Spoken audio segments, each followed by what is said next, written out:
आप सभी की प्रिपरेशन कैसे चल रही। तो अभी हम लोग एक ऐसा क्वेश्चन करेंगे जो कि आपकी क्लास 11-12 के लिए इम्पोर्टेंट तो है ही, लेकिन साथ में ये वाला क्वेश्चन है आपकी यूजीसी नेट इकोनॉमिक्स एग्जाम में भी आया हुआ है। मैंने बहुत टाइम ये क्वेश्चन को किया है, तो ये कंसेप्ट आपका बहुत इम्पोर्टेंट है, ठीक है, इसलिए हम लोग ये कंसेप्ट को कर रहे हैं। तो देखिए आपका क्वेश्चन क्या है, सबसे पहले क्वेश्चन को देखेंगे, फिर उसको डिटेल में समझेंगे ताकि उसमें से अगर कोई दूसरा क्वेश्चन भी बने तो उसको हम लोग इजीली सॉल्व कर पाए, ठीक है।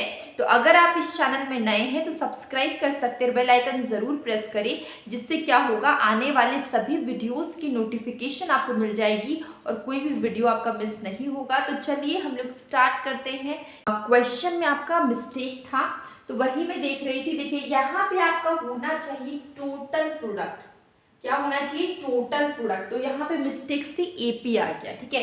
क्वेश्चन आपका ये है कि अगर टीपी टोटल प्रोडक्ट अगर मैक्सिमम होगा तो एपी एमपी क्या होगा, ठीक है। टीपी अगर मैक्सिमम होगा तो एमपी क्या होगा। तो आप इस स्टेजेस को अगर आप अच्छे से देखेंगे, इस डायग्राम को अच्छे से देखेंगे तो ये क्वेश्चन आपका क्लियर हो जाएगा। जैसे कि देखिए हम लोग ने दो डायग्राम बनाया है, एक ऊपर में एक नीचे में, ठीक है। ऊपर में हम लोग ने रखा है टोटल प्रोडक्ट और नीचे में हम लोग ने रखा है मार्जिनल प्रोडक्ट, ठीक है। देखिए आप देख पा रहे हैं एक्स एक्सिस में यूनिट्स ऑफ वेरिएबल फैक्टर, यहाँ पर भी यूनिट्स ऑफ वेरिएबल फैक्टर। देखिए यहाँ पे हम लोग ने लिया है टोटल प्रोडक्ट, यहाँ पे हम लोग ने लिया है मार्जिनल प्रोडक्ट वाई एक्सिस में, ठीक है। तो देखिए आप देख पा रहे हैं टोटल प्रोडक्ट क्या हो रहा है, इनिशियली ये ऊपर की ओर आ रहा है, मतलब ये क्या हो रहा है, नीचे से ओरिजिन से ऊपर की ओर आ रहा है, मतलब कि टोटल प्रोडक्ट इंक्रीज हो रहा है। स्टार्टिंग में कैसे इंक्रीज हो रहा है, इंक्रीजिंग रेट में इंक्रीज हो रहा है, ठीक है। शुरू में कैसे इंक्रीज होगा, इंक्रीजिंग रेट में। जैसे कि सपोज करिए हम लोग यहाँ पे 4 है, ठीक है, उसके बाद हो गया 10, ठीक है, 10 के बाद हो गया 80, तो इसके बीच में कितना डिफरेंस है, 6, फिर 8। तो ये क्या है, इंक्रीजिंग रेट से सबसे पहले टोटल प्रोडक्ट इंक्रीज होता है, ठीक है। तो इंक्रीजिंग रेट से इंक्रीज होगा तो जो ये मार्जिनल प्रोडक्ट है, देखिए आप एमपी देख पा रहे हैं, ये ओरिजिन है, ओरिजिन एमपी क्या हो रहा है, यहाँ से ओरिजिन से ऊपर की ओर इंक्रीज हो रहा है, ठीक है। टीपी इंक्रीज हो रहा है तो एमपी भी इंक्रीज हो रहा है, समझ में आया। टीपी जब इंक्रीजिंग रेट से इंक्रीज होगा तो मार्जिनल प्रोडक्ट एमपी भी इंक्रीज होगा, ठीक है। इसके बाद देखिए टोटल प्रोडक्ट, ये आपका फर्स्ट स्टेज था, ठीक है, जहां पे टोटल प्रोडक्ट इंक्रीज होगा। ये पॉइंट आपका क्या, पॉइंट ऑफ इन्फ्लेक्शन, ठीक है। तो ये देखिए पहले क्या हो रहा है, टीपी इंक्रीज हो रहा है इंक्रीजिंग रेट से, तो एमपी भी इंक्रीज हो रहा है। इसके बाद क्या होगा कि टोटल प्रोडक्ट क्या होगा, इंक्रीज तो होगा लेकिन डिक्रीजिंग रेट से इंक्रीज होगा। किसमें इंक्रीज होगा, डिक्रीजिंग रेट से इंक्रीज होगा, ठीक है।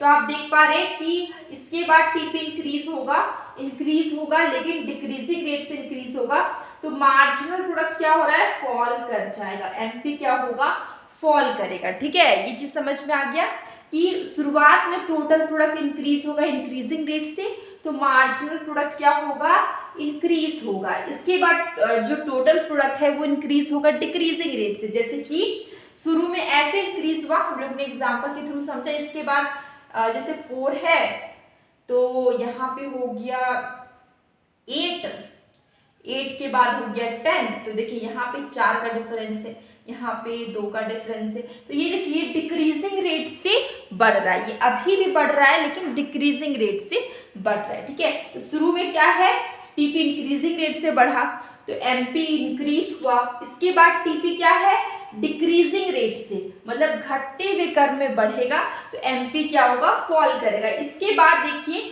टीपी क्या हो, टोटल प्रोडक्ट फॉल करने लग गया तो एमपी क्या हो गया, नेगेटिव हो गया। मार्जिनल प्रोडक्ट कहाँ चला गया, ओरिजिन से नीचे, मतलब कि नेगेटिव हो गया, ठीक है। आप देख पा रहे हैं। तो इसको हम लोग, ये 3 फेजेस हम लोग ने देखे। फर्स्ट फेज ये था फेज 1, ये आपका है फेज 2 और दिस इज फेज 3, ठीक है।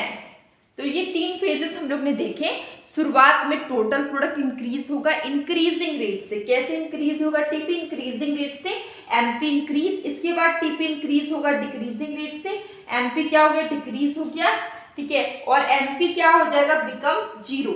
MP क्या हो गया, यहाँ पे 0 हो गया, ठीक है। यहाँ पे देख सकते हैं टोटल प्रोडक्ट मैक्सिमम, तो MP क्या हो गया, 0 हो गया। हमारा क्वेश्चन क्या है, TP जब मैक्सिमम होगा, टोटल प्रोडक्ट जब मैक्सिमम होगा तो MP आपका क्या होगा, 0 होगा। मतलब इस क्वेश्चन का आंसर क्या हो जाएगा, C 0। आपको इस क्वेश्चन का आंसर से इस क्वेश्चन का आंसर आपको इस डायग्राम से मिल गया, ठीक है। टोटल प्रोडक्ट क्या हो गया, मैक्सिमम, देख पा रहे TP मैक्सिमम, तो MP क्या हो गया, 0, ठीक है। और ये आपका ये TP मैक्सिमम में पहुंचेगा तो आपका सेकेंड फेज क्या होगा, खत्म होगा। सेकेंड फेज कहाँ तक है, जब तक TP मैक्सिमम में पहुंचा उस वहां तक है सेकेंड फेज।